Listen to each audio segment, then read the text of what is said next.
মালাস রান্নাঘরে আপনাদের সবাইকে স্বাগত জানাই। আবার চলে এলাম একটি রেসিপি নিয়ে। রেসিপিটি দেখুন, দেখে ভালো লাগলে লাইক, শেয়ার, সাবস্ক্রাইব অবশ্যই করবেন। কমেন্ট করতে ভুলবেন না কিন্তু। আমার আজকের রেসিপিটি হলো লাউ শাকের তরকারি বা লাউ শাকের পোস্ত। এই গরমকালে এরকম নরম নরম ডাঁটা ও শাক দিয়ে পোস্ত খেতে খুবই সুন্দর লাগে। চলুন আমি কিভাবে এই লাউ শাকের পোস্ত করি সেটাই আজকে আপনাদের সাথে শেয়ার করব।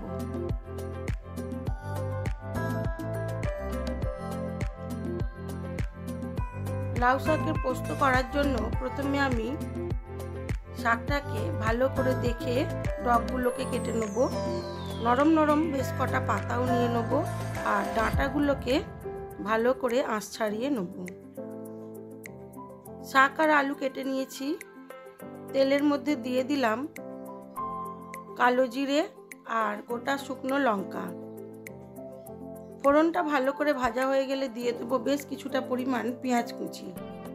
পেঁয়াজটাকে নুন দিয়ে ভালো করে লাল করে ভেজে নেব।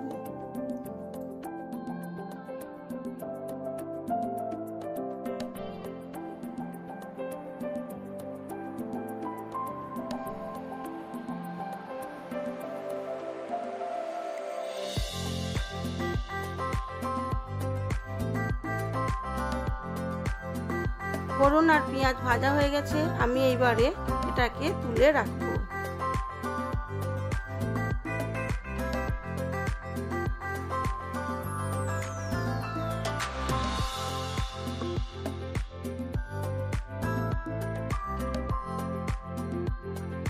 ফোড়নটাকে তুলে রেখে ওই তেলের মধ্যেই দিয়ে দেবো যতটা আমি আলু শাকের মধ্যে দেব।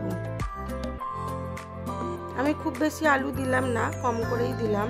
আপনারা আপনাদের পছন্দ মতো যতটা নেবেন নিয়ে নেবেন।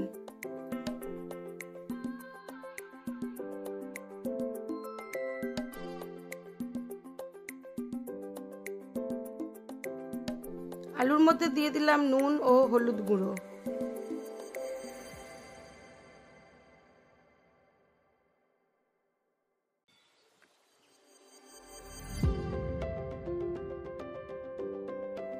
আলুটাকে হালকা ভেজে নিয়ে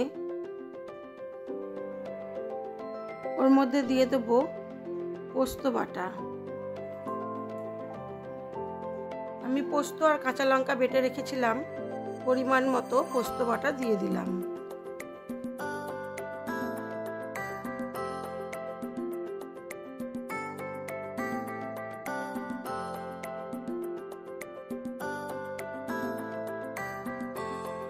আলু আর পোস্তটাকে হালকা কষিয়ে নিয়ে দিয়ে দিলাম ডাঁটাগুলো।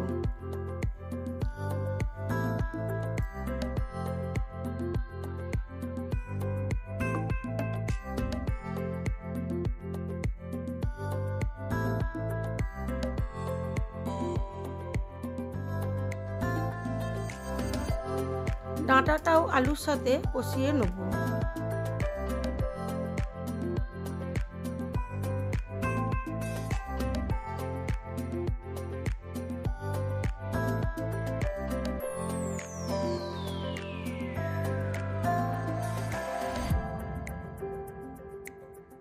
তারপরে ওর মধ্যে দিয়ে দেবো ধুয়ে রাখা শাক ও লাউ শাকের ডগা যেটা বলে নরম পাতা, সেগুলোকে দিয়ে ঢাকা চাপা দিয়ে বেশ কিছুক্ষণ হতে দেব।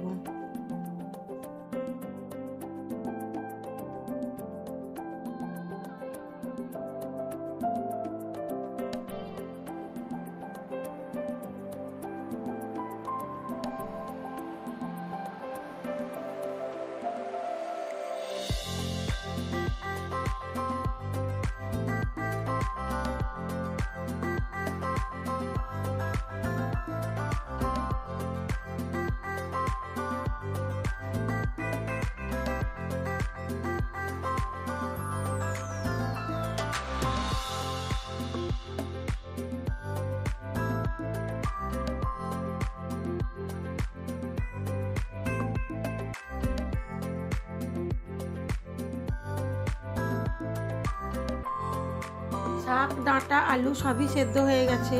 এবারে দিয়ে দেবো ভেজে রাখা ফোড়নটা, দিয়ে ঢাকা চাপা দিয়ে এটাকে আরো কিছুক্ষণ হতে দেব কম আঁচে।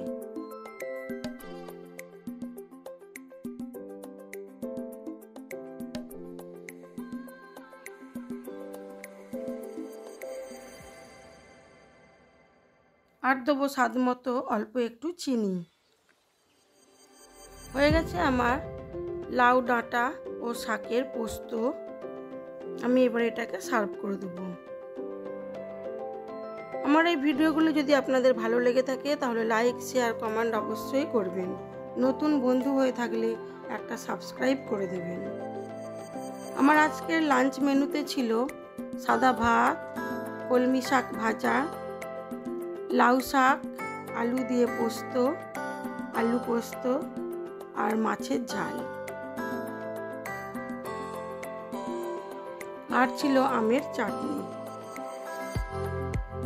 আজ এইটুকুই। সবাই ভালো থাকবেন, সুস্থ থাকবেন, নিজেদের খেয়াল রাখবেন।